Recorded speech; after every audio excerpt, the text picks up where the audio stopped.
हाँ, अभी आवाज आ रही? ठीक है।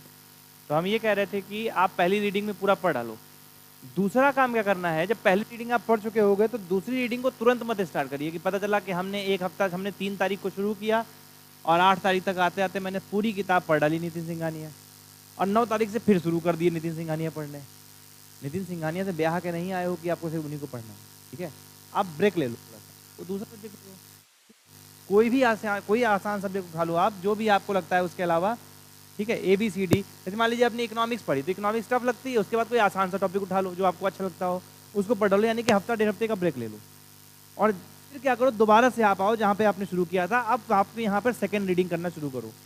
जब आप सेकंड रीडिंग कर रहे होगे तो वहाँ पर आपको 2 चीज़ें पता चलेंगी। पहली चीज़ तो ये कि अब आपको पूरी किताब पढ़ने की जरूरत नहीं पड़ रही होगी, आपको कई चीज़ें दिख रही होंगी कि यार ये तो हमको याद है, तो आप उस लाइन को स्किप कर रहे होगे। दूसरी चीज़, अब यहाँ पर आप ये कोशिश कर रहे होगे कि चीज़ें समझी जाएं। ठीक है, मतलब आप समझने की कोशिश कर रहे होगे, चीज़ों को नोट करने की कोशिश कर रहे होगे, अंडरलाइन करने की कोशिश कर रहे होगे। तो दूसरी रीडिंग में क्या होता है, पहली वाली रीडिंग का रिवीजन हो जाता है, और दूसरी रीडिंग में जो टफ चीज़ें होती है उसको उनकी पहली रीडिंग हो जाती है, यानी कि वो समझने के स्तर पे कुछ तो कुछ आने लगती हैं। ठीक है, फिर आप क्या करो, फिर उसको भी जब कंप्लीट कर लो फिर बंद कर दो, फिर 2-3 हफ्ते का ब्रेक लो, यानी कि कम से कम 2-3 हफ्ते का ब्रेक दो उसको। ठीक है, और 2-3 हफ्ते बाद पुनः शुरू करो। और जब तीसरी रीडिंग में आ रहे होगे तो जो आपकी पहली रीडिंग थी उसकी 3 रिवीजन हो चुके होंगे, यानी जो बेसिक एलिमेंट्स है वो आपको रट चुके होंगे। जो दूसरी वाली होगी आपकी, ठीक है, वो कहीं ना कहीं आप जिसको समझे तो उसको और अच्छे समझ चुके होंगे। और जो चीज़ तीसरी रीडिंग में भी समझ में नहीं आ रही है, फिर ऐसा मान लीजिए कि इसको हम सबसे आखिरी में देखेंगे, क्योंकि अब ये समझ में आसानी से नहीं आएगी और अपने स्तर पे तो नहीं आएगी, हमें इसमें किसी की ज़रूरत पड़ने वाली है। क्योंकि जब किसी वस्तु को आप 3 बार तक कोशिश कर रहे हो फिर भी समझ में नहीं आ रहा है, तो कहीं ना कहीं वहाँ पर आपको किसी की सहायता की ज़रूरत है। और मान लीजिए अगर सहायता उपलब्ध नहीं है तो सबसे बेहतर ये है कि आप उस टॉपिक को छोड़ दीजिए। सिर्फ इससे ही नंबर नहीं आने हैं, और भी सब्जेक्ट्स में और भी चीज़ों में नंबर हैं आपके, वहाँ से आप कैलकुलेट कर लीजिए, लेकिन कोशिश 3 बार तक तो करनी है। तो स्टार्टिंग में जब आप 3 रिवीजन कर चुके उसके बाद फिर आप चाहे जितने मल्टीपल रिवीजन करो, 3 रिवीजन तक आने के बाद आपकी हालत ये होगी कि जो आपको 600 पन्ने की किताब दिखती थी अब वो आपके लिए मात्र 200 से 150 पन्ने रह गई होगी। और फिर जितने रिवीजन बढ़ते जाएंगे इसके पन्ने घटते चले जाएंगे। पन्ने मतलब ये नहीं कि किताब पन्ना फाड़ के फेंक दोगे, मतलब ये कि अब आप उतने पन्ने ही इग्नोर कर रहे होगे। भाई अननेसेसरी का एलिमेंट आपको पता है कि यहाँ पर ये फालतू की कहानी लिखे थे, ये रामू का एग्जाम्पल लिखे थे, पायल की बात लिखे, तो हमको क्या करना रामू और पायल के बारे में जान के। ठीक है, तो आप वो स्किप करने लगोगे। लेकिन पहली रीडिंग में आप ऐसे करोगे, और जब ये करके आओगे अगली बार जब हम आएंगे तो आप उसका फल बताना कि हाँ कुछ फायदा हुआ या नहीं हुआ है। ठीक है, एक बार ट्राई करके देखो, at least give it a try. ठीक, पहली चीज तो ये। उसके बाद याद होगा, ऐसा नहीं कि याद नहीं होगा। और चेक करना है कि याद हुआ है कि नहीं याद हुआ है, तो ये मत करो कि बंद करके याद कर रहे क्या लिखा था, क्वेश्चन सॉल्व करो। ठीक है, जैसे हम लोग क्या करते हैं, ये पढ़ लिया अब बंद करके लिखना है, अच्छा अच्छा ये था याद नहीं हुआ है, वो नहीं याद होगा, ऐसे याद नहीं होता है। चीजें देखिए, हमारे आपको साइंस में पढ़ा होगा, माइंड में हमारे 2 चीजें होती है, सबकॉन्शियस माइंड होता है, सबकॉन्शियस माइंड होता है। आप जो कुछ भी पहली दूसरी रीडिंग में पढ़ रहे हैं वो सब आपके सबकॉन्शियस माइंड में जा रहा है। प्रॉब्लम ये है कि आपका कॉन्शियस माइंड उस टाइम पे कनेक्ट नहीं कर पा रहा है, और जिसका कारण ये है कि वो ब्रेनस्टॉर्म नहीं कर पा रहा। ठीक है, यानी कि वो सिग्नल तो भेज रहा है लेकिन वो सिग्नल जो है वहां पर कैच नहीं कर पा रहे। तो अपने एंटीना, अपने टावर को जो है आप रेडी करिए। और वो टावर रेडी कैसे होंगे, क्वेश्चंस को सॉल्व करके, कि आप क्वेश्चन पढ़िए और क्लिक करने की कोशिश करिए कि हमने पढ़ा कहाँ था। ठीक है, और तब आपको याद भी होंगी चीजें, समझ में भी आएंगी। ठीक है, दूसरी चीज, जैसे जो कुछ लोग होते हैं राह चलते आपसे ज्ञान पूछते रहते हैं, अच्छा इसके बारे में बताओ, अच्छा उसके बारे में बताओ, ऐसे लोगों से कृपया करके दूर रहें। ठीक है, वहां पर आप अपनी नॉलेज शो करके सिर्फ अपनी बेवकूफ़ी को ही दिखा रहे हैं। जैसे होता नहीं कि राह चल रहे हैं, कोई दोस्त मिल गया, अच्छा ये बताओ गांधी जी कब मरे थे, ठीक है, गांधी जी की अर्थी में कितने लोग कांधा दिए थे, अरे हमको नहीं पता, तुम हमको बेवकूफ़ ही समझो, ठीक है, हमको बेवकूफ़ समझते रहो, हमारा जब रिजल्ट आएगा तुम देख लेना आगे। ठीक है, हमें ये बताने की जरूरत नहीं राह चलते कि हम ये क्वेश्चन दिखा रहे हैं, वो क्वेश्चन बता रहे हैं।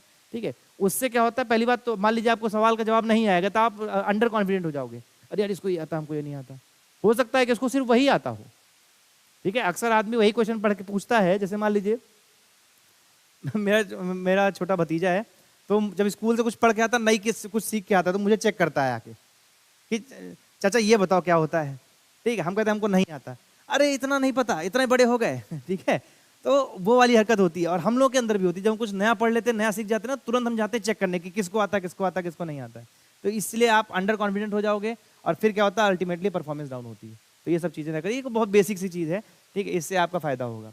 ठीक, दूसरी चीज, लिखे कैसे, तो लिखने के लिए भी एक सीधा सा फंडा है। जो लोग पहली बार लिख रहे हैं वो देख के लिखें। ठीक है, जैसे बहुत लोग होते हैं कि कंटेंट क्या लिखें, तो पहली बार जब लिखोगे तो आपको कंटेंट नहीं पता तो कोई बात नहीं, आप प्रीवियस ईयर क्वेश्चन उठाइए, उसका कोई मॉडल आंसर उठाइए, उसको देख के लिखने की कोशिश करिए। देख का मतलब ये नहीं कि पूरा टीप दिए, उसको पढ़े लिखे, पढ़े लिखे, ठीक। उसके बाद दूसरी स्टेज, जब 5-7 आंसर आप ऐसे लिख चुके होगे तो आप कंफर्ट, ज्यादा नहीं 5-7 आंसर में आपको कंफर्ट आ जाएगा। 5वें-7वें आंसर के बाद अब आप क्या करिए, क्वेश्चन पढ़िए, उसको पढ़ने के बाद पूरा एक बार में रीड करिए, और एक बार में रीड करने के बाद एक बार में उसको अपने शब्दों में लिखने की कोशिश करिए। फिर 8-10 क्वेश्चन ऐसे प्रैक्टिस करोगे, जैसे ही आप 20 क्वेश्चन की लाइन लिमिट पार कर चुके होगे, 20वें क्वेश्चन के बाद से जब 21वां क्वेश्चन लिख रहे होगे, अब इतने कंफर्टेबल पोजीशन में आप होगे कि जब क्वेश्चन आ रहा है तो उसके एनालिसिस हम करके खुद लिख पाएंगे। ठीक है, ये 3 स्टेज में डिवीजन कर लोगे तो आसान रहेगा। ये थोड़ा सा अच्छा तरीका होता है, हम लोगों ने ऐसे ही सीखा था। ठीक है, ये सब सीखने के तरीके हैं। ठीक, आप पहले ही दिन से चाहो कि हम बिल्कुल 5 नंबर 8 नंबर वाला क्वेश्चन लिख ले तो पॉसिबल नहीं होता है। ठीक है, अगर ऐसे ही पॉसिबल होता तो यहाँ पर जो ये 20 करोड़ की जनसंख्या सब IAS IPS बन जाते। ठीक है, प्रॉब्लम ये होती है कि इसमें कंसिस्टेंसी नहीं आती। ठीक है, आदमी जो है निरंतर नहीं रहता, 4 आंसर लिखे, 5वें आंसर में कहता है अरे अब तुमको लिखना आ गया, अब क्या करना। ठीक है, तो ये दिक्कत हो जाती है यहाँ पर। ठीक है, तो ये दोनों चीज़ों को समझ में ध्यान में रखेंगे। ठीक है, तो रीडिंग भी सही हो जाएगी और राइटिंग भी सही हो जाएगी। ठीक, हाँ जी। एस्से, देखिए एस्से थोड़ा सा अलग होता है आंसर राइटिंग से। आंसर राइटिंग में जो पूछा गया है वो लिखना है, एस्से में जो पूछा गया है वो तो बताना है, लेकिन वो कैसे हुआ ये भी बताना है। ठीक है, हाँ जी, जो हारा नहीं लिखता है। मतलब देखिए ये है कि एस्से में क्या होता है, जैसे मान लीजिए अभी BPSC के एस्से तो मुझे नहीं पता, UPSC के एस्से तो एक से बढ़कर एक समय दार्शनिक लेवल के आ रहे हैं। ठीक है, कि नाव हमेशा जो है अंदर से डूबती है, बाहर से नहीं डूबती है। तो इसका मतलब ये थोड़ी था कि नाव डुबा रहे थे, इसका मतलब ये था घर का भेदी लंका ढाता है। कोई एक इससे बताइए तो हम समझाने की कोशिश करें।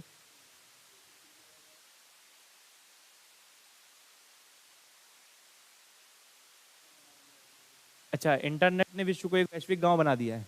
चलिए इसी को मान ले, तो इंटरनेट ने एक वैश्विक गांव बना दिया, तो इसमें क्या क्या लिख सकते हो। तो सबसे पहले तो आप यहां पर बताओगे वैश्विक गांव क्या है, what is a global village. Global village समझा दो। ठीक है, ग्लोबल विलेज के बाद इंपॉर्टेंस ऑफ इंटरनेट समझा दो। अब इंपॉर्टेंस ऑफ इंटरनेट के बाद यहां पर इसके कई आयाम निकल कर आएंगे। जैसे इंटरनेट का जो सबसे बड़ा जो फायदा होता है वो इकोनॉमिक सेक्शन में होता है। कई क्षेत्रों में पॉलिटिकल डिस्टर्बेंस या पॉलिटिकल टर्बुलेंस क्रिएट करने में भी इंटरनेट का बहुत ज्यादा प्रयोग होता है। डार्क वेब हो गया, डीप वेब हो गया, ये सब चीजें। ठीक है, ज्योग्राफिकल लोकेशंस की वजह से भी कहीं ना कहीं इंटरनेट को बहुत ज़्यादा फायदा होता है, क्योंकि सर्वर सबसे ज़्यादा वही सर्वर्स बनाए जाते हैं जो ठंडी जगह हैं। जैसे कि जो हमारे डाटा सेंटर्स हैं या जो सर्वर्स बनाए जाते हैं वो उन्हीं जगहों पर स्थापित किए जाते हैं जहां पर हमारे पास ठंडी जगह हो, क्योंकि ये डाटा सेंटर्स बहुत ज़्यादा हीट रिलीज करते हैं, और इन हीट को कैप्चर करने के लिए, इस डाटा सेंटर को कंट्रोल करने के लिए, कूल करने के लिए हमें ज़्यादा अमाउंट में पानी चाहिए या आपका लो टेम्परेचर चाहिए। तो ज्योग्राफिकल कंडीशंस में कहीं ना कहीं इंटरनेट की बहुत ज़रूरत पड़ती है। ठीक है, इसलिए ज्योग्राफी भी एक अपना इंपॉर्टेंट रोल प्ले करता है। ठीक है, हिस्टोरिकल पर्सपेक्टिव में इंटरनेट को कैसे शो करोगे। ठीक है, तो हिस्टोरिकल पर्सपेक्टिव में इंटरनेट जो है आपका डायरेक्टली तो डील नहीं करता, बट कहीं ना कहीं क्योंकि ये लेटेस्ट आपका है एक तरह से टेक्नोलॉजी, तो इसका प्रयोग करके हम हिस्ट्री के हर आदमी हिस्ट्री के उन पन्नों तक पहुंच सकता है जिसके बारे में कई लोगों को जानकारी नहीं थी। यानी ये ओपन सोर्स ऑफ आपका ओपन सोर्स ऑफ इंफॉर्मेशन है। ठीक है, हिस्टोरिकल पॉइंट ऑफ व्यू को आप लास्ट में लिखिए, इससे पहले यहां पर साइंटिफिक लिख लीजिए, इनोवेशन लिख लीजिए, बिल्कुल कनेक्टिविटी लिख लीजिए, AI लिख लीजिए। ठीक है, इतने आयाम बहुत हैं इससे के लिए।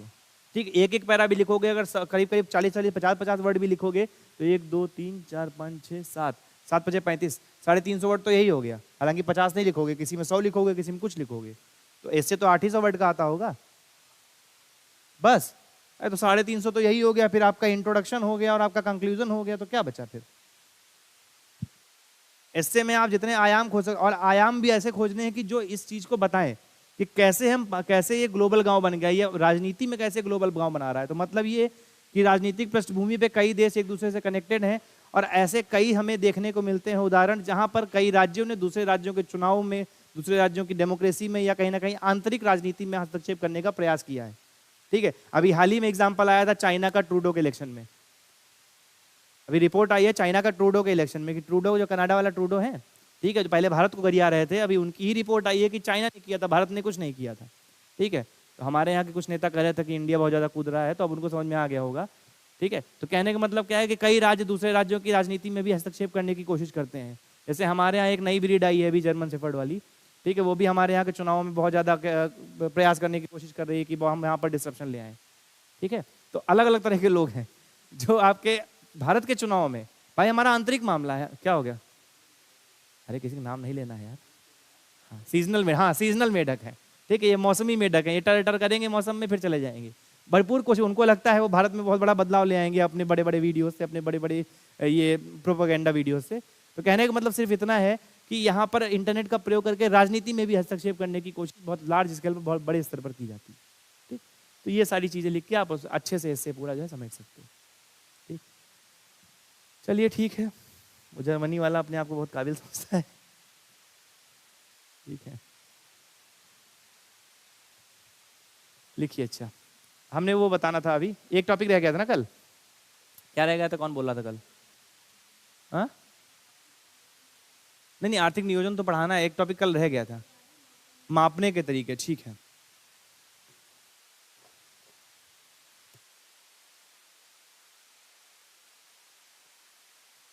तो बेरोजगारी मापने के तरीके में एक सिंपल सी बात है, 1960 में एक कमेटी बनी थी, 1960 में एक कमेटी बनी थी प्रोफेसर एमएल दांतेवाला की, प्रोफेसर दांतेवाला। ठीक है, इन्होंने बेरोजगारी नापने के 3 तरीके बताए थे, बेरोजगारी नापने के 3 तरीके बताए थे। ठीक है, यूजुअल स्टेटस अप्रोच, इसको हिंदी में क्या कहते हैं बेटा, अभी देखना पड़ेगा, हम इसे समझ लिए फिर बता देंगे। यूजुअल स्टेटस अप्रोच, ओके देख ले रहे हैं हिंदी में क्या कहते हैं।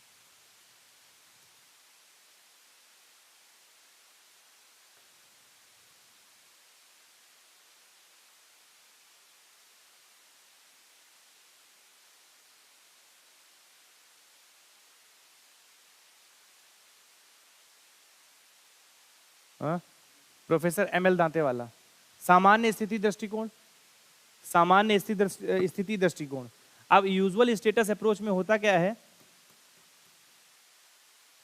इसके अंतर्गत भारत सरकार मानती है कि कोई व्यक्ति अगर 182 दिनों से ज्यादा, कोई व्यक्ति 182 या 100 उससे ज्यादा दिनों तक बेरोजगार रहता है तो उसे बेरोजगार माना जाएगा। यानी 182 दिनों तक अगर उसे कोई भी कार्य नहीं मिल रहा है, आर्थिक रूप से उत्पादक कार्य नहीं मिल रहा है, तो वो कहीं ना कहीं किसी ना किसी रूप में बेरोजगार माना जाएगा। ठीक है, इसके अलावा एक आता है करंट वीकली स्टेटस, यानी कि वर्तमान साप्ताहिक दृष्टिकोण, current weekly status, current weekly status यानी कि वर्तमान साप्ताहिक दृष्टिकोण। तो वर्तमान साप्ताहिक दृष्टिकोण का मतलब यह है कि कोई व्यक्ति पिछले सर्वे के पिछले 7 दिनों में किसी भी दिन 1 भी घंटे का रोजगार अगर नहीं प्राप्त करने में सक्षम है तो वह बेरोजगार कहा जाएगा। यानी कि अगर आज हमारी कितनी तारीख है, आज मान लीजिए हमारी 14 तारीख है, अब 14 तारीख को हम सर्वे कर रहे हैं, तो पिछले 7 दिनों में यानी पिछले हफ्ते में अगर उसमें उसने किसी भी दिन 1 भी घंटे का काम अगर प्राप्त किया है तो वह बेरोजगार नहीं माना जाएगा। ये है हमारे यहाँ पर बेरोजगारी नापने के तरीके। अब आप सोचिए क्या लॉजिक है इसके पीछे। ठीक है, ऐसा तो है नहीं कि अगर कोई भूखा मर जाएगा। ठीक है, तो वर्तमान साप्ताहिक अप्रोच जो है आपका ये चीज होती है। उसके अलावा आपका आता है current daily approach. Current daily status में क्या होता है कि कोई व्यक्ति अगर किसी सर्वे से 1 दिन पहले, ठीक है, 4 घंटे से ज्यादा का कार्य कर रहा है तो वह रोजगार में माना जाएगा। यानी कि अगर वो 1 भी घंटे का रोजगार नहीं प्राप्त कर पा रहा है, 4 घंटे का रोजगार प्राप्त नहीं कर पा रहा है तो अल्प रोजगार में, और 1 भी घंटे का रोजगार प्राप्त नहीं कर रहा है तो वो बेरोजगार माना जाएगा। ठीक, तो ये आपका करंट डेली स्टेटस अप्रोच होता है, यानी कि वर्तमान दैनिक दृष्टिकोण होता है। फिर से एक बार बता दे रहे हैं, यूजुअल स्टेटस अप्रोच यानी कि आपका सामान्य स्थिति दृष्टिकोण में 182 दिनों से ज्यादा बेरोजगार रहने पे बेरोजगार कहा जाता है। करंट वीकली स्टेटस में यदि सप्ताह में किसी भी दिन 1 भी घंटे का रोजगार नहीं प्राप्त हुआ है तो वो बेरोजगार कहा जाएगा। और करंट डेली स्टेटस में सर्वे से 1 दिन पहले अगर आप 4 घंटे से ज्यादा का कार्य नहीं पा रहे हैं तो आप बेरोजगार माने जाएंगे या अल्प रोजगार में माने जाएंगे। बस यही 3 तरीकों से बेरोजगारी नापने का प्रयास किया जाता है। समझ में आई ये चीज? ठीक है, किसमें देखिए हमारे यहाँ प्रयोग होता है ये 3 महीनों का करंट वीकली स्टेटस। ठीक है, वो बेटा बेरोजगारी के प्रकार हैं, उन प्रकारों को इनसे रिलेट नहीं करेंगे हम सिंपल से ये देखेंगे कि कौन कौन बेरोजगार, इनका मदद से हम ये देखने की कोशिश करेंगे कौन कौन सा बेरोजगार है। और वो सारे बेरोजगारी के प्रकार थे। तो सीजनल या डिस्गाइज जो भी होंगे वो इसकी डाटा आने के बाद हम डिसाइड कर पाएंगे, पहले डिसाइड नहीं कर सकते। ठीक है, अब बताइए, अब हम कहते हैं भारत में बेरोजगारी है तो कैसे नापें, जब हम इतना पुराना तरीका, इतना वाहियात तरीका प्रयोग कर रहे हैं। ठीक है, इसको अगर आप रोजगार या बेरोजगार नापने का प्रयास करें तो सही बात है, हमारे देश में कोई बेरोजगार नहीं है और हमारे देश में सब बेरोजगार हैं, है ना। ये वो तरीका थोड़ी हुआ 7 दिन 1 दिन, अब 182 दिन, 182 दिन कौन भूखा मरेगा, कोई नहीं। ठीक है, वो कुछ नहीं होगा तो कूड़ा ही बटोरने लगेगा, लेकिन कमा लेगा।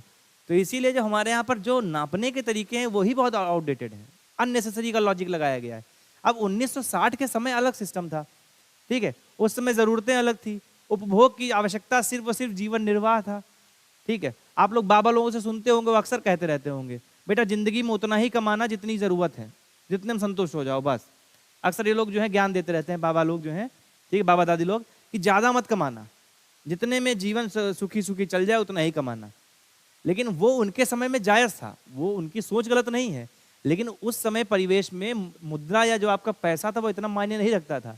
बाबा लोग जमीन खुशी खुशी दान दे देते थे। ठीक है, हम जब हुए थे तो हमारे बाबा जो है 10 बीघे दान दे दिए थे, लो ले जाओ तुम। ठीक है, आज अगर वो 10 बीघे मतलब हाईवे और रोड पर की जमीनें थी, दान दे दिए कि हम लड़का हुआ है, हमारे घर में पोता हुआ है। ठीक है, कई सालों बाद हमारे मतलब ताऊ जी की 3 लड़कियां थी तो पोता हुआ था, बड़े वाले हम हुए थे, तो दान दे दिए।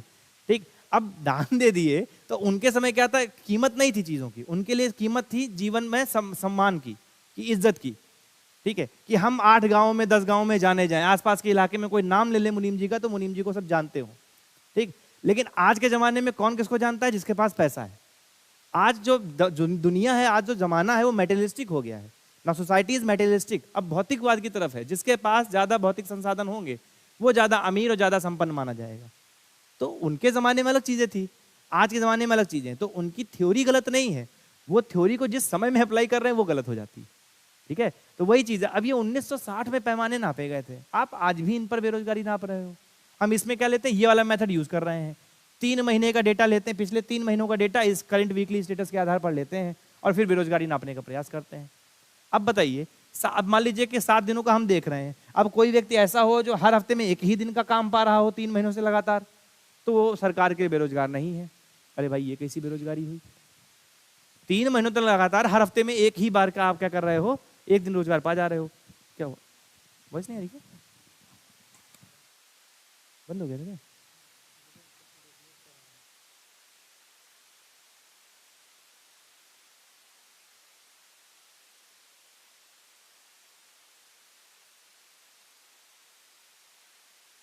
अच्छा ठीक ठीक ठीक, चलिए। आप लोगों के फेवरेट सर हैं रजनीश सर, है ना। रजनीश सर को आप लोग हमेशा डिमांड करते रहते, तो आए हुए हैं शायद, है ना, तो मिल लीजिएगा। अरे मैं सुना है मतलब उनके बारे में आप लोगों के बहुत फेवरेट हैं मतलब, तो आए हुए हैं तो मिलिए। हाँ, अरे हम तो नए आए हैं, ये तो झूठ बोल रहे हैं यार हैं? चलिए थैंक यू। अच्छा, तो नहीं अच्छी बात है, आए हैं तो भाई तो सिलेक्टेड है तो आए हुए हैं, तो बिल्कुल आप उनकी बात सुनिए। बाकी हम वापस आते हैं अपने। तो मेरा सिंपल से कहने का मतलब ये है कि ये जो चीज़ें हैं, ठीक है, ये आउटडेटेड है, लेकिन फिर भी आज भी हम यही यूज़ कर रहे हैं। इसीलिए हम लोग जो है सही तस्वीर भी देश की पेश नहीं कर पा रहे। ठीक है, जैसे कि आप लोगों के अंदर बहुत सारी जो कहते हैं दिक्कतें या जो परेशानियां हैं कि है कुछ और दिखता कुछ और है, वो इस वजह से। बेटा बेरोजगारी कैसे नापोगे कैलोरी के हिसाब से भाई साहब? 182 दिन का मतलब ये है 182 दिनों से ज्यादा का बेरोजगार है, तो ये वाला मेथड प्रयोग ही नहीं करते, बीच वाला। हाँ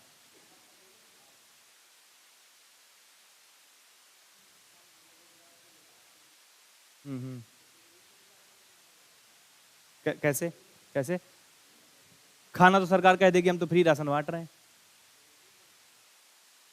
गरीबी अलग चीज है, बेरोजगारी अलग चीज है। देखिए जो बेरोजगार है, ये इनका कहने का मतलब ये है कि जैसे हम कैलोरी के हिसाब से नापे तो जो कैलोरी प्राप्त कर रहा होगा मतलब कुछ कमा रहा होगा, कहने का मतलब ये है। तो बेटा देखिए, भगवान ने इस दुनिया में भेजा है तो खाने या रोटी का इंतजाम तो कर रखा है। ठीक है, हमारे यहाँ गुरुद्वारे चलते हैं, अन्नपूर्णा रसोइयाँ चलती हैं जहाँ पर खाने की व्यवस्था, यानी कि इंसान अगर काम ना भी करे तो भोजन की समस्या उसको नहीं है। एटलीस्ट भारत में तो नहीं है, थी पहले, इस वक्त तो नहीं है कम से कम। तो जब भोजन की समस्या नहीं है तो हम भोजन के आधार पर बेरोजगारी नापेंगे कैसे? दूसरी चीज, अगर हम सिर्फ भोजन को ही बेरोजगारी का आधार मान लेंगे, ठीक है, तो ये कहीं ना कहीं गलत भी हो जाएगा, क्योंकि सिर्फ खाना प्राप्त हम जो है कह सकते हैं कि पूरा पाषाण काल में नहीं रह रहे हैं कि हंटिंग एंड गैदरिंग ही करेंगे सिर्फ, कि खा लिए फिर भरपेट, जैसे हमारा पेट भर गया, उड़क गए लुढ़क गए, सो लिए, फिर उठे, फिर खाए, फिर सो गए। अब जरूरतें अलग हैं, अब सुविधाएं अलग हैं, ठीक है, अब जो अर्थव्यवस्था है वो अलग तरीके से काम करती है। अब घर बनाने हैं हमको, मकान बनाने हैं हमको, जो है प्लॉट खरीदना है, गाड़ी खरीदनी है, मोबाइल खरीदना है, आईफोन, ठीक है, तो ये सारी चीजें हैं। हाँ, कैसे आता है बेटा, इसका जवाब आप तुम दो, ठीक है।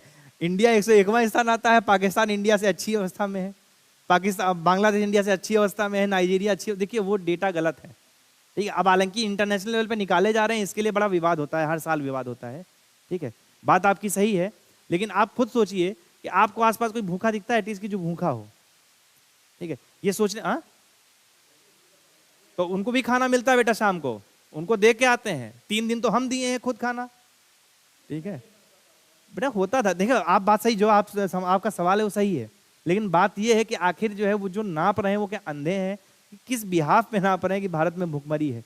ठीक है, भारत में जनसंख्या में 80 करोड़ लोगों को राशन भी मिल रहा है, ठीक है, 80 करोड़ जनसंख्या को राशन भी मिल रहा है। भारत में बहुत 92 से 97 बिलियनियर भी हैं, भारत में मिलेनियर भी हैं, लखपति भी हैं, भारत में एक बहुत बड़ा वर्ग जो है मध्यम वर्ग है, ठीक है, 80 करोड़ लोगों को राशन भी मिल रहा है। तो भूख से मर कौन रहा है? और वो कौन सी डाटा निकाल रहे हैं कि पाकिस्तान जो दाने दाने को मोहताज है वो इंडिया से अच्छी अवस्था में है, ठीक है।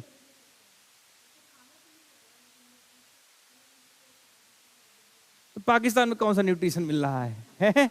वो तो बेचारे रोड आटे को पानी में घोल के पी रहे हैं आजकल, ठीक है, उनकी तो हालत बड़ी बदतर है। नहीं, क्राइटेरिया था, बिल्कुल था, भारत जो था, भारत की स्थिति खराब थी, आज से 5-7 साल पहले तक खराब थी, ठीक है।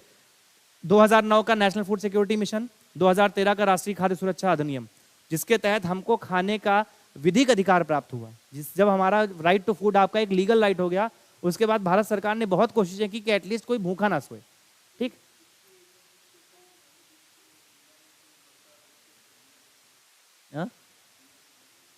नहीं, वो अलग चीज है। देखिए, इनका क्वेश्चन ये है कि अगर इतना ही अच्छा है तो फिर 101वां रैंक क्यों है? तो अपने आप में ये भी सवाल है कि आखिर ये रैंकिंग निकाल करना और किस आधार पर निकाल रहा है ना, समस्या तो इस वाली बात भी, क्वेश्चन तो इस पे भी उठना चाहिए कायदे में। तो हालांकि इस चीज का अभी तक कोई जवाब नहीं है, और अगर आपसे क्वेश्चन भी पूछा जाए तो आपके पास भी कोई जवाब नहीं होगा कि भारत भुखमरी में क्यों इतना जी रहा है, ठीक है। चलिए, सर आ गए हैं, एक बार सर से आप लोग मिल लीजिए, ठीक है।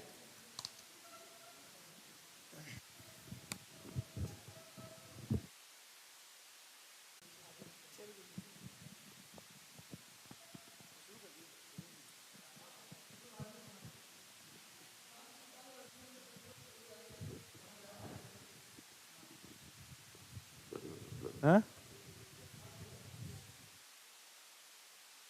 कहाँ पार्टी चलनी? अच्छा, बुला रहे हैं तो जाओ जाओ भैया, मेरी तो ट्रेन 9 बजे की, मैं निकल जाऊँ, मुझे क्या है। हाँ, आप बताओ क्या पूछ रहे थे, हमसे पूछो, हम बताएं। अरे हम बताएंगे ना, पूछो।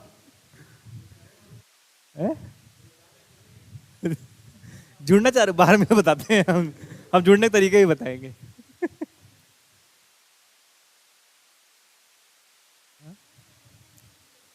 बेटा, जो वहां जुड़ेगा ना वो तुम्हारे लिए खाना नहीं बनाएगा, ये भी जान लेना, ठीक है।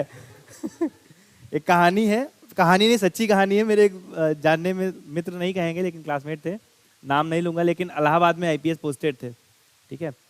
तो वो गांव से, क्षेत्र से सिलेक्ट हुए थे आईपीएस, मरे एकदम, बिल्कुल लगता था कि दुनिया बदल जाएगी। सिलेक्ट होने के बाद वो एमएलए की लड़की से कर लिए शादी, ठीक है। तो उनका घर का नाम सन्नी था, तो हम सन्नी नाम बता रहे हैं, रियल नाम नहीं बताएंगे। तो उनका हुआ क्या, वो शादी कर लिए, अब एमएलए की घर की लड़की थी, पढ़ी लिखी थी, खूब अच्छे कॉलेज से ग्रेजुएट हुई थी, सब कुछ हुआ था, वो तुम्हारे लिए खाना थोड़ी बनाएगी, ऊपर से उसको फिट रहने का आदत। अब ये सोचे थे एक बार सेलेक्ट हो गए उसके बाद जिंदगी मतलब जन्नत है, ठीक है। ये कहानी मुझे बताई थी मेरे दोस्त ने, जो उस समय इलाहाबाद पीएससी में पोस्टेड था। कहता था भाई मेरा अधिकारी 7 बजे आ जाता है, तो मैं पूछा कारण, पूछा था, उसने कारण में बताया था। तो वो क्या करती थी, रोज इनको 5 बजे उठा देती थी और कहती थी जब भाग के आओ, अगर पेट निकला तो तुमको घर से भगा देंगे। आईपीएस थे वो, ठीक है, कहीं अगर पेट निकला तो तुमको घर से भगा देंगे, डाइवोर्स ले लेंगे वो अलग से, ठीक है। 5 बजे भगा देती तो दिन भर फ्रस्ट्रेट रहते थे। खाने को देती थी उबला हुआ खाना, ब्रोकली, और अब भाई आदमी सेलेक्ट हुआ है, ठीक है, ऊपर गांव से आया, गांव वाले आदमी को खाने का होता है चटपटा, मस्त तीखा होना चाहिए, बिल्कुल आलू गोभी होना चाहिए। अब वो ब्रोकली उबाल उबाल के दे रही थी, ठीक है, तो वो जितना फ्रस्ट्रेशन था वो पीएससी में ही निकालती थी, ठीक है। अब एक बार उनको ड्राइवर ले गया बाहर, मिर्जापुर वाली रोड पड़ती है, तो इलाहाबाद से जब निकलोगे मिर्जापुर तो जंगल का एरिया पड़ता है, तो उनका ड्राइवर टहलाने लगे, जब फ्रस्ट्रेट हो गया, कहा साहब ज्यादा ना फ्रस्ट्रेट हुआ करो, बीवी का गुस्सा हम पे निकालोगे, यहीं दाब नस्लाइट में मर गए, ठीक है। अब आप समझते रहिएगा, उसके बाद वो ट्रांसफर करा लिए वहां से। तो वहां मत ढूंढना, ढूंढना है तो पहले यहाँ ढूंढ लो, ठीक, लेकिन पहले पढ़ लो, सेलेक्ट हो जाओ, उसके बाद ढूंढना। और बताना नहीं कि हम सेलेक्ट हो गए, बता दिए कि हम सेलेक्ट हो गए, तब जो आएगा तब तो फिर और आफत करेगा, वो पैसे के लिए आएगा खाली, ठीक है। और कायदे में ना ढूंढो तो ज्यादा बेहतर है। हैं? मैं तुमको राज की बात बताऊं। फेसबुक चलाते हो? फेसबुक चलाते हो? इंस्टाग्राम? नई नई रिक्वेस्ट आई है इसके पास किसी की, देखना जाके अकाउंट चेक कर, नई रिक्वेस्ट आई है किसी की, तब ये पूछ रहा है। कुछ नहीं। लिख लो। लिखो, चलो। लिख लो। अच्छा, आ कमेटी हेडेड, हेडिंग थी आपकी मेथड्स ऑफ मेजरिंग अनएम्प्लॉयमेंट। बेटा जो आपका क्वेश्चन था भुखमरी वाला, ठीक है, उसका इसे मान लीजिए अगर क्वेश्चन आ ही जाए कि despite the efforts of the Indian government, ठीक है, India is still performing very low in the hunger index, तो इसके कुछ स्पेसिफिक रीजन आप लिख सकते हो, ठीक है। हाँ, उसी के बारे में बात कर रहे हैं। जैसे मान लीजिए, वैसे तो क्वेश्चन इस तरह के नहीं आएंगे क्योंकि सरकार इस चीज़ से पुरजोर विरोध करती है, पर मान लीजिए आ ही जाए, आपका मेंस में पूछ ही ले कि 8 नंबर के क्वेश्चन में आपको आंसर देना है कि इतने सारे भारत सरकार के इतने सारे प्रयासों के बावजूद भी भारत में इतनी ज़्यादा भुखमरी, या भारत में भुखमरी इंडेक्स में इतनी ज़्यादा हालत ख़राब क्यों है, तो इसके पीछे कुछ विशिष्ट कारण आप लिख सकते हो, ठीक है। सबसे पहला जो विशिष्ट कारण आप लिखोगे, इसमें लिखोगे पॉपुलेशन का बढ़ता दबाव, ठीक है, the increasing pressure of population, लगातार जनसंख्या बढ़ रही है, उसके हिसाब से उत्पादकता नहीं बढ़ पा रही, तो ये चीज़। दूसरी चीज़, ठीक है, द नॉन प्रॉफिटेबल एग्रीकल्चर, हमारे बहुत सारे किसान जो हैं वो अब एग्रीकल्चर को अपना पेशा बनाते हुए छोड़ चुके हैं या छोड़ना चाह रहे हैं, ठीक है। एक लार्ज नंबर में जो किसान है वो खेती छोड़ना चाहते हैं। कारण क्या है कि जो खेती है एक पेशे के रूप में, खेती जो है वो एक पेशे के रूप में अब बहुत ज़्यादा प्रॉफिटेबल नहीं रह गई है, ठीक है। वहाँ पर नुकसान होता है, फायदा तो फायदा, जितनी लागत है उतनी भी नहीं निकल के आती कभी कभी, तो एग्रीकल्चर जो है नॉन प्रॉफिटेबल हो गया है, ठीक। तीसरी चीज़, the inefficiency of PDS system, जो आपका सार्वजनिक वितरण प्रणाली है उसकी अदक्षता। अदक्षता का मतलब ये है कि वहाँ पर करप्शन है निचले स्तर पर, ठीक है, या फिर कहीं ना कहीं सरकार को निचले स्तर के समस्याओं के निदान करने में सफलता प्राप्त नहीं हो पाई है, ठीक है। आज भी कोटेदार है, 5 किलो राशन आता है तो 4 किलो तौल देते हैं, कहते लेना हो लो नहीं तो भाग जाओ, ठीक है। तो इस तरह की समस्या, यानी कि जो करप्शन है, इनएफिशिएंसी है पीडीएस लेवल में, वो एक प्रॉब्लम हो सकती है, ठीक है। उसके अलावा हम लिख सकते हैं लो क्वालिटी ऑफ न्यूट्रिशन लिख सकते हैं। हाँ, आधुनिकीकरण तो अच्छी बात है ना, वो तो प्रोडक्टिविटी बढ़ाएगा। हाँ, ये लिख सकते हैं, ठीक है, या कम उत्पादकता लिख सकते हैं, लो प्रोडक्टिविटी लिख सकते हैं, ऐसे लिख सकते हैं, low productivity due to less modernisation, ठीक है। उसके अलावा यहाँ हम क्या बता रहे थे, चलिए ठीक है। तो इस तरह से आप 4-5 पॉइंट लिख के जो है आपका क्या कर सकते हो, आराम से उस आंसर को जस्टिफाई कर दोगे, ठीक है। हालांकि इधर 2-3 सालों में जब तक सरकार इस चीज़ का विरोध कर रही है, चांसेस कम है, लेकिन अगर आ ही जाए तो मतलब इस तरह से क्वेश्चन आप लिख सकते हो, जो मतलब आपको लगता है कि जिस वजह से भारत में भुखमरी होगी, ठीक है, या सरकार के अंदर व्याप्त भ्रष्टाचार भी लिख सकते हो, ठीक है। सरकारी तंत्र में बहुत ज़्यादा बड़े स्तर पर या बड़े लार्ज स्केल पर क्या कर भ्रष्टाचार व्याप्त है, जिसकी वजह से समस्याएं ज़्यादा जटिल हैं, ये सारी चीज़ें भी लिख सकते हो, है ना। तो या फिर इन्फ्लेटेड प्राइसेस, हाई इन्फ्लेशन लिख सकते हो, लगातार मुद्रास्फीति बढ़ रही है, ठीक है, लोगों के हाथ से खरीदने की क्षमता कम हो रही है, सैलरी बढ़ नहीं रही, महंगाई बढ़ती चली जा रही, सैलरी आज भी 5,000, 8,000 है, 10,000 है, ठीक है, लेकिन मैं जहाँ पहले गेहूँ 20 रुपये का मिलता था, अब गेहूँ मिल रहा है 40 रुपये का, तो अब आदमी कहाँ उतना खरीद पाएगा, तो ये भी चीज़ है, कंजम्पशन भी कम हो गया, रिड्यूस हो गया, ठीक। तो ये सारे समस्याएं आप लिख सकते हो कि हंगर इंडेक्स में इतनी लो आपकी रैंकिंग है, ठीक है। लेकिन फिलहाल तो अभी जब पिछली बार भी डेटा आया था उसके लिए भी, इस बार भी डेटा आएगा उसके लिए भी सरकार पुरजोर विरोध करती है कि अगर आपका डेटा सही है तो फिर जो धरातल पे है वो क्यों नहीं दिखता। और बात सही भी है कि प्रैक्टिकलिटी में अलग चीज़ें हैं और रियलिटी में अलग चीज़ें हैं, ठीक है। तो ये सारी समस्याएं हो सकती है। बाकी ये पॉइंट आपने नोट कर लिया कहीं ना कहीं। लो प्रोडक्टिविटी, लो प्रोडक्टिविटी, देखिए प्रोडक्शन लो नहीं हुआ है, प्रोडक्टिविटी लो हो गई है। क्या फर्क है उत्पादन और उत्पादकता में?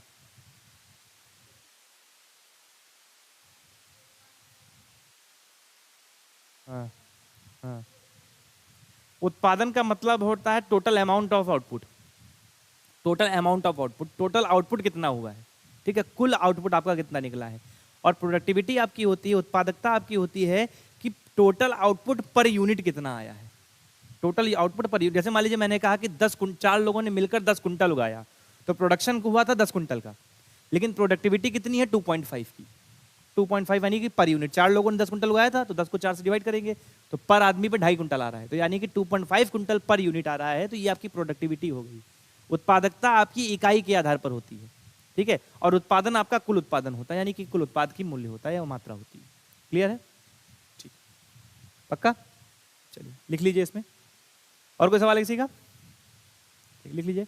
A committee headed by professor M.L. दांतेवाला, a committee headed by Professor M.L. Dantewala set up planning commission in 1960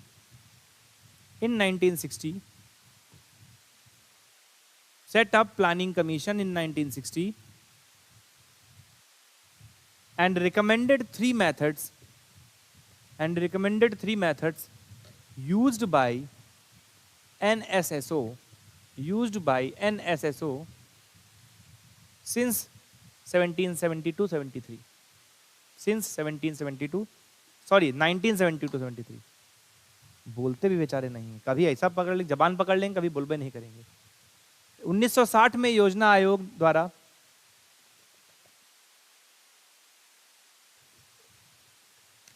1960 में योजना आयोग द्वारा निर्धारित प्रोफेसर M.L. दांतेवाला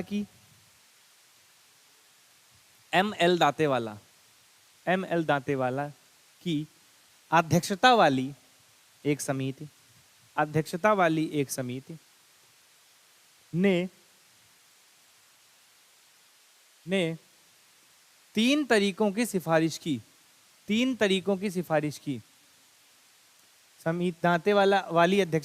दांतेवाला की अध्यक्षता वाली एक समिति ने 3 तरीकों की सिफारिश की,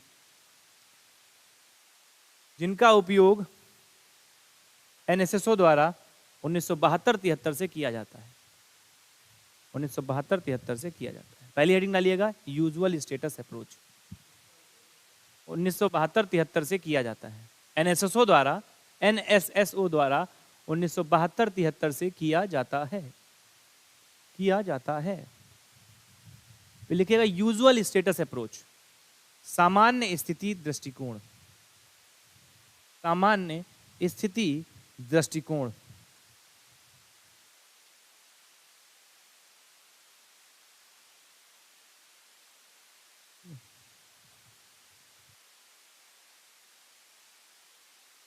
ठीक है, इसके अंतर्गत लिखिएगा इंग्लिश में, this approach estimates only those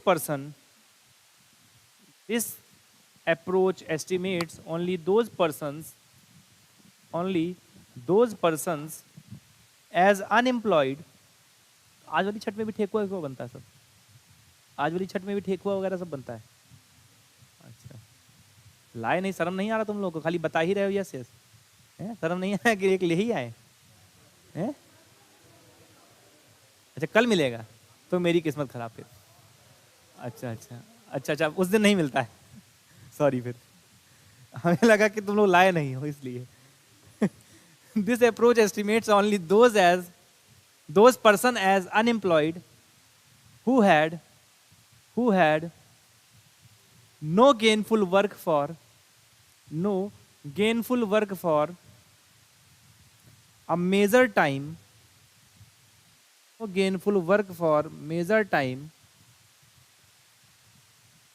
during a year, that is more than 182 days of unemployment। छूट गया? 182 days of unemployment।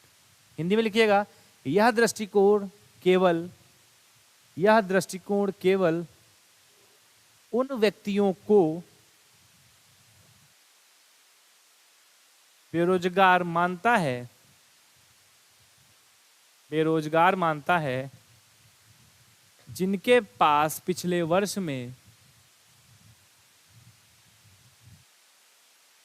जिनके पास पिछले वर्ष में प्रमुख समय के लिए, प्रमुख समय के लिए कोई लाभकारी कार्य नहीं था, लाभकारी कार्य नहीं था, यानी कि लाभकारी कार्य नहीं था, यानी कि कोई लाभकारी कार्य नहीं था।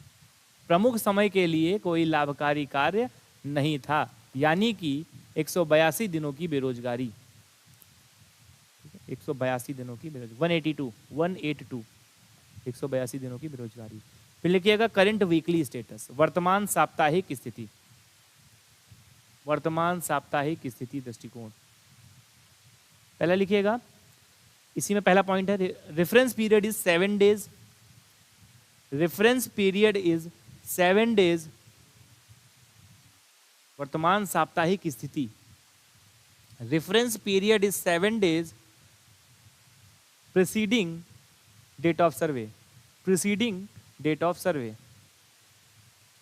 Preceding date of survey. Hindi में लिखिएगा, संदर्भ अवधि, संदर्भ अवधि सर्वेक्षण की तारीख से 7 दिन पहले की होती है, संदर्भ अवधि सर्वेक्षण की तारीख से 7 दिन पहले की होती है। लिखिएगा, यह दृष्टिकोण, नेक्स्ट पॉइंट है, यह दृष्टिकोण संदर्भ अवधि सर्वेक्षण की तारीख से 7 दिन पहले की होती है। फिर लिखिएगा, है तारीख से 7 दिन पहले की होती है। बंटी साबुन स्लो है, हैं? यह दृष्टिकोण केवल उन्हीं व्यक्तियों को, यह दृष्टिकोण केवल उन्हीं व्यक्तियों को बेरोजगार के रूप में दर्ज करता है, बेरोजगार के रूप में दर्ज करता है जिनके पास सर्वेक्षण की तारीख से, जिनके पास सर्वेक्षण की तारीख से पहले सप्ताह के, सर्वेक्षण की तारीख से पहले सप्ताह के किसी भी दिन, किसी भी दिन एक भी घंटे के लिए लाभकारी काम नहीं था, किसी भी दिन एक भी घंटे के लिए, एक भी घंटे के लिए कोई भी लाभकारी काम नहीं था।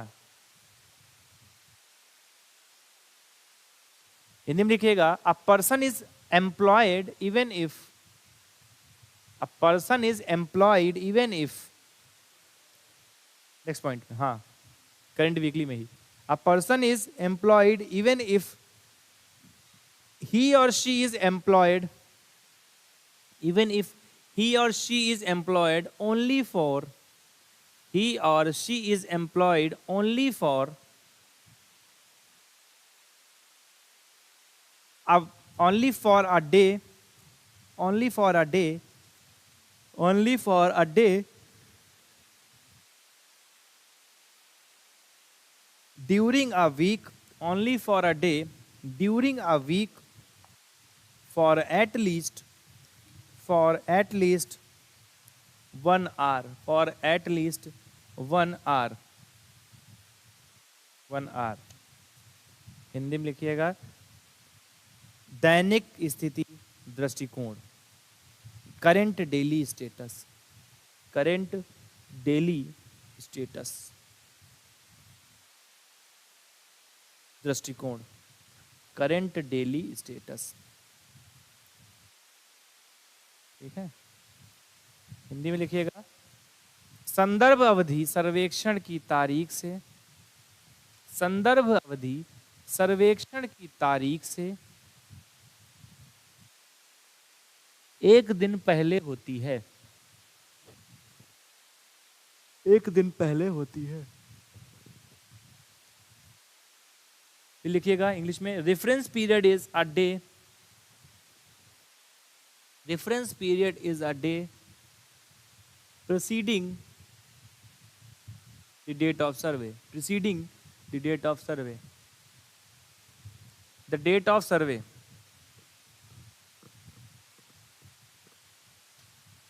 फिर लिखिएगा नेक्स्ट पॉइंट है, he is employed if he is employed if he worked for he is employed if he worked for 4 or more hours in a day, 4 or more hours in a day. ठीक है, लिखिएगा उसे, ऐसे लिखिए, रुकिए, जिस व्यक्ति के पास दिन में 1 घंटे के लिए भी कोई लाभकारी कार्य नहीं होता है, उसे उस दिन के लिए बेरोजगार कहा जाता है, उसे उस दिन के लिए बेरोजगार कहा जाता है। और अब बेरोजगारी खत्म करते हैं, नहीं तुम लोग जो है मानसिक तौर पर जो है पागल हो जाओगे, है ना? है रिक्वेस्ट ही, अच्छा डिस्प्रेशन में मत जाइए।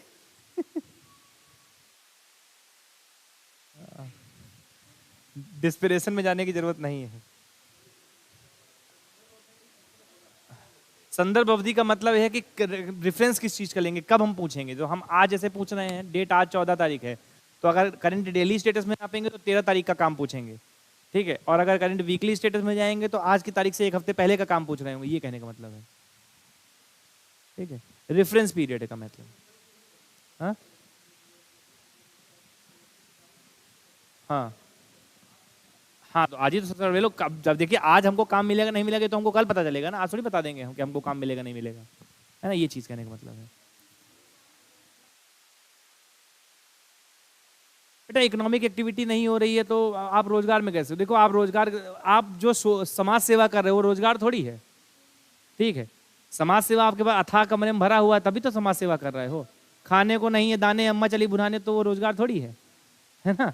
आपके पास होना चाहिए तब तो आप समाज सेवा करोगे, दूसरों को भोजन दोगे, दूसरों को खाना दोगे, कपड़े दोगे। अब खुद है कुछ नहीं है हमारे पास, अब हम कहें चले उनको खाना बांटने तो कहाँ से खाना बांटेंगे, है ना। तो सोशल सेवा इसमें नहीं काउंट होती। क्या हो गया जी, बड़ा हंसे जा रहे थे, क्या मिल गया? अभी 1.5 घंटा हो गया, कितना ब्रेक लेना है? 10 मिनट का ले लो ब्रेक, जाओ।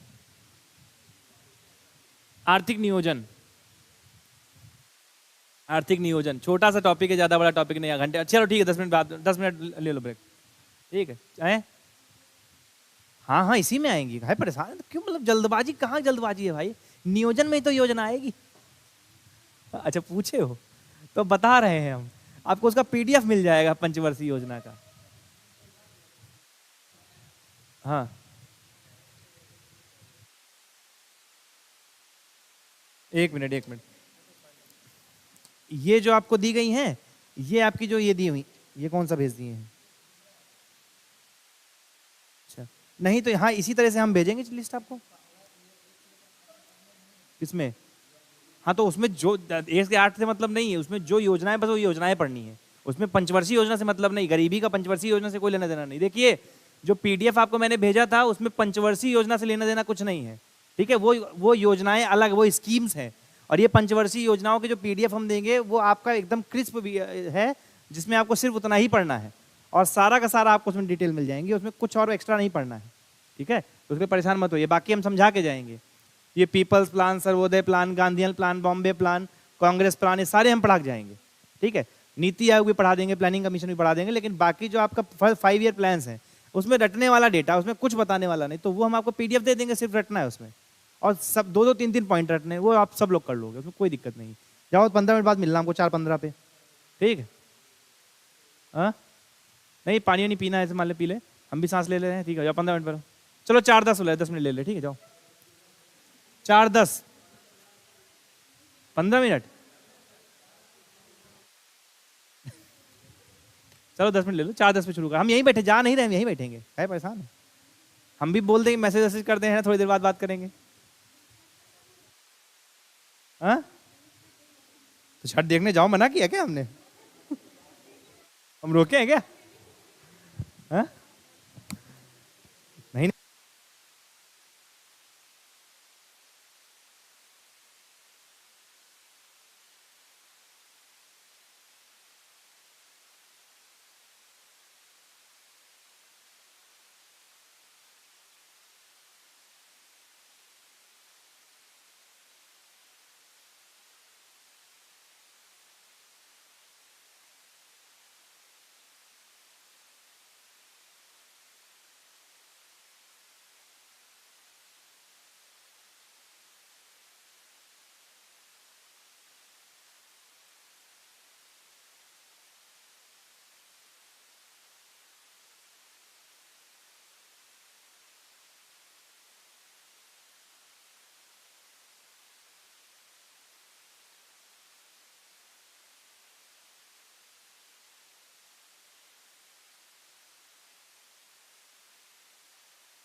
आर्थिक नियोजन है चैप्टर का नाम। कौन कौन गया है बाहर? बस बंद कर दीजिए, आ गया हैं 10 मिनट बाद आओ, नहीं 10 मिनट मिलेगा, बस हो गया। अच्छा 10 में बस।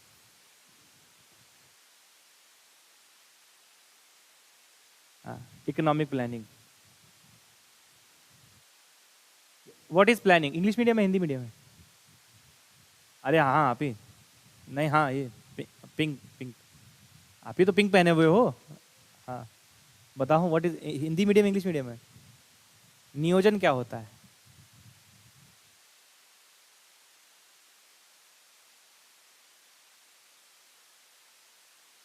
अच्छा ठीक, क्या होता है प्लानिंग?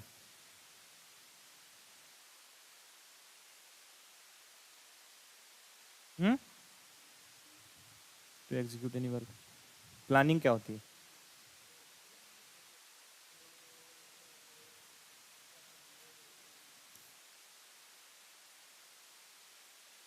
ठीक है ठीक है, मतलब सबके सबके आंसर सही हैं। प्लानिंग का सिंपल सा मतलब होता है किसी एक निश्चित लक्ष्य तक पहुंचने के लिए संसाधनों को प्रयोग करने की रूपरेखा तैयार करना, किस प्रकार से उनका प्रयोग करेंगे और उस प्रयोग को करने के बाद अंततः हम क्या करेंगे, उसका एनालिसिस करेंगे। दरअसल प्लानिंग के कुछ स्टेप होते हैं। जैसे प्लानिंग में सबसे पहले स्टेप होता है आपका, ठीक है, कि हमें क्या करना पड़ता है, सबसे पहले ढूंढना पड़ता है, सर्च करनी पड़ती है। सर्च किसकी? रिसोर्सेज की। सबसे पहले रिसोर्सेज को ढूंढना पड़ता है। रिसोर्सेज को ढूंढने के बाद उनका सिलेक्शन करना होता है। संसाधन बहुत होते हैं लेकिन हमको किसका प्रयोग करना है उसका चुनाव करना पड़ता है। चुनाव करने के बाद हम यहाँ पर क्या करते हैं, हम चॉइस क्रिएट करते हैं। चॉइस यानी विकल्पों का चुनाव करते हैं और इस विकल्पों के चुनाव के बाद उसका एग्जीक्यूशन करते हैं। एग्जीक्यूशन का मतलब है उसको लागू करते हैं, उसको प्रयोग करते हैं, उसका कार्य करते हैं। एग्जीक्यूशन के बाद उसका हम फीडबैक लेते हैं और फीडबैक लेने के बाद हम एनालिसिस करते हैं। प्लानिंग के ये इतने स्टेप्स होते हैं। 7 हो गए? 3 3 6, ठीक है 6 हैं, एक कोई भूल गए बीच में। अच्छा, चॉइस के बाद डिसीजन होता है। चॉइस विकल्प हम ढूंढते हैं, विकल्पों के बाद डिसीजन होता है, ठीक है। तो इस तरीके से टोटल 7 आपके चरण होते हैं। किसी ने पब्लिक एडमिनिस्ट्रेशन पढ़ा है? पब्लिक एडमिनिस्ट्रेशन पढ़ा है किसी ने? ठीक है, नहीं पढ़ा है कोई बात नहीं, उसमें पोस्ट कॉर्ब होता है, ठीक है, अगर पढ़ा हो किसी ने तो याद होगा उसको। तो इन 7 चरणों से गुजरते हुए हम कोई अंतिम रूपरेखा तैयार करते हैं और ये जो एनालिसिस होता है असल में ये हमको बताता है कि जो हमने रूपरेखा तैयार की थी या जो लक्ष्य हमने जो है टारगेट किया था उसको प्राप्त कर पाए हैं या प्राप्त नहीं कर पाए हैं। ये सारे काम करने का जो आपका नाम होता है इसको प्लानिंग कहते हैं, ठीक है, योजना निर्माण कहते हैं, क्योंकि योजना का काम यही सारा होता है, ठीक। अब योजना हम बनाते क्यों हैं? तो योजना बनाते इसलिए हैं कि हमारा जो भी कार्य या जो भी लक्ष्य रखा गया है वो सही ढंग से उसको हम प्राप्त कर सकें। उसमें जो है संसाधनों की जो वेस्टेज है वो कम से कम हो, न्यूनतम वेस्टेज हो, यानी कि मिनिमम वेस्टेज हो, और ज़्यादा से ज़्यादा हमको आउटपुट मिल सके। यानी कि एक एफिशिएंट मैनर में रिजल्ट को, एफिशिएंट मैनर में जो रिजल्ट ओरिएंटेड काम होता है उसको हम प्लानिंग कहते हैं। दक्ष रूप से, ठीक है, जो आपका लक्ष्य आधारित कार्य होता है उसको हम प्लानिंग या योजना निर्माण कहते हैं, ठीक है। ये आपका योजना होता है। अगर हम योजना के प्रकारों की बात करेंगे तो योजना के 3 प्रकार होते हैं। पहला प्रकार होता है इंपरेटिव।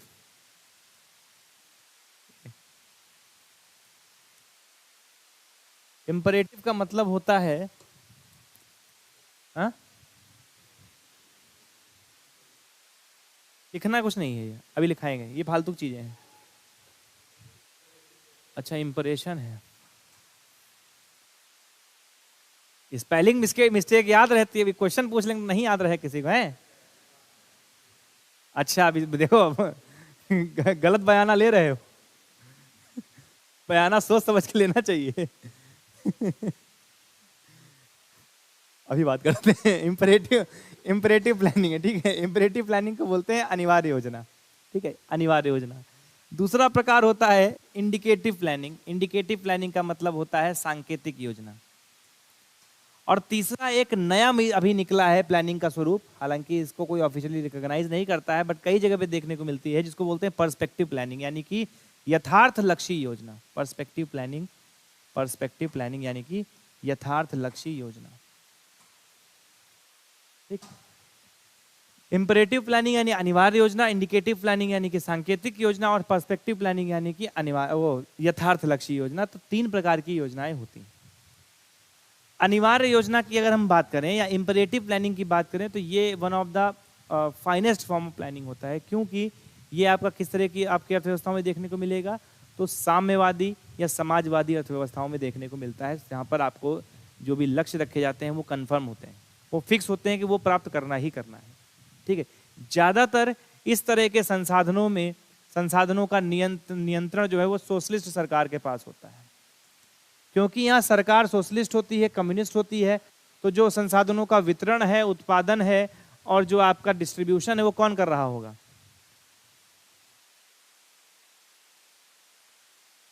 नहीं पढ़ाए हैं? खोलो पहला चैप्टर। नहीं, सोशलिस्ट तो पढ़ाए हैं हम, खोलो पहला चैप्टर। जब सोशलिस्ट गवर्नमेंट होती है तो डिस्ट्रीब्यूशन, प्रोडक्शन और कंजम्पशन तीनों के तीनों गवर्नमेंट के कंट्रोल में होते हैं, यानी कि गवर्नमेंट ही डिसाइड करेगा क्या कंज्यूम करना है, गवर्नमेंट ही डिसाइड करेगी क्या प्रोड्यूस करना है, क्या डिस्ट्रीब्यूट करना है। ठीक, दूसरी चीज, यहां पर जो कंज्यूमर्स होते हैं उनको फ्रीडम ऑफ चॉइस नहीं होती। जो इम्परेटिव प्लानिंग होती है यहाँ पर कंज्यूमर्स को फ्रीडम ऑफ चॉइस नहीं होती, यानी कि जो आपके उपभोक्ता होते हैं उनके पास चुनने का अधिकार नहीं होता है। अभी शुरू ही किया है, ठीक है, आइए। तो आपका इम्परेटिव बता रहे थे जहां पर अनिवार्य योजना है, थैंक यू उसके लिए। ठीक है, तो अनिवार्य योजना क्या होती है? अनिवार्य योजना ऐसे समाज में होती है जहां पर समाजवादी सरकार, हाँ बेटा,